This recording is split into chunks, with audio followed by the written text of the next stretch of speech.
All right, Kevin joining us right now. Kevin, that sunset you were showing earlier, that was incredible. We've had some beautiful sunsets lately. Really pretty. The clouds that come during the day just linger just enough at night to leave those sunsets. And now the moon is out. It's a pretty evening. But temperatures over the next couple of days are going to continue to cool. Now, this was our time lapse this evening off of Farnsworth Peak. So looking back towards the west, and you can see the clouds streaming on by, a little hazy. But as that sun dropped, it just lit up the night and made for a really, really pretty sunset this evening out over the Great Salt Lake. And pretty picture captured from the Ochre Mountain camera.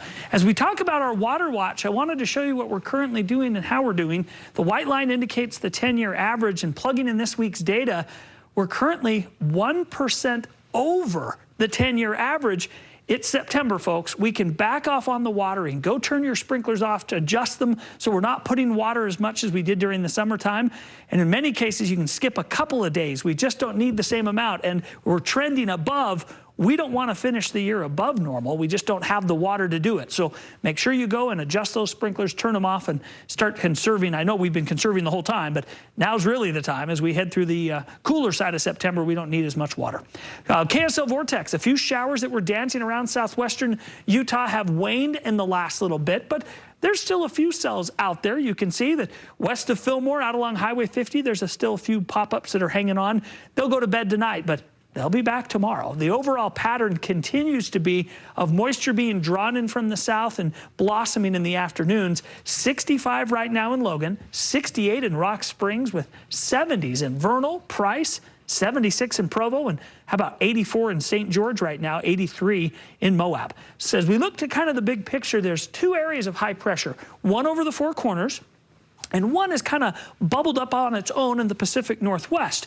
These showers that are trying to come in, they're kind of fighting two different things. This high is pushing the moisture to the north, while this high is kind of suppressing the moisture from the north. So Utah, at least the northern part of the state, is kind of getting not getting the moisture coming north like we would like to see for those storms, and they're all kind of stopping across mid-central part of the state. Tomorrow, more storms over the south. They try to get up to the southern end of the Wasatch Front, but they really don't, they're not successful. By Friday, a little bit more creep into the Uinta Mountains and the Wasatch Mountains, but the valleys, just clouds. I think it's going to be Saturday that we actually see enough move that we'll start to see some scattered storms, and even then, it's about a 40% chance of those pop-up storms impacting your day on Saturday, and they look to be in the late afternoon. So tomorrow we'll have a chance of a few thunderbolts for Nephi and Price.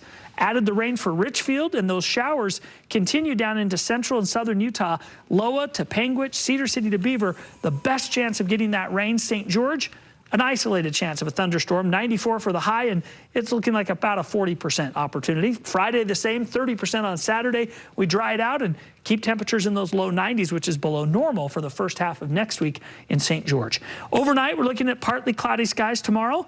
Partly cloudy for Logan and Tremont, and mostly sunny for Star Valley and Montpelier, but thicker cloud cover. Salt Lake, Park City, Sandy, mostly cloudy skies with our temperatures in the upper 80s for highs. The 7-day forecast takes us from the upper 80s to the low 80s. We bring in that chance of storms as we get through Saturday, and then it all kind of goes away. We end up in the low 80s as we head through the middle of next week. Matt Johnson will be along tomorrow morning at 4:30. He'll give you the latest on the forecast and show you where vortex is starting to develop early tomorrow morning. All right, see if you can find another sunset picture tomorrow. Like, you've had some good ones. There you go. Thanks.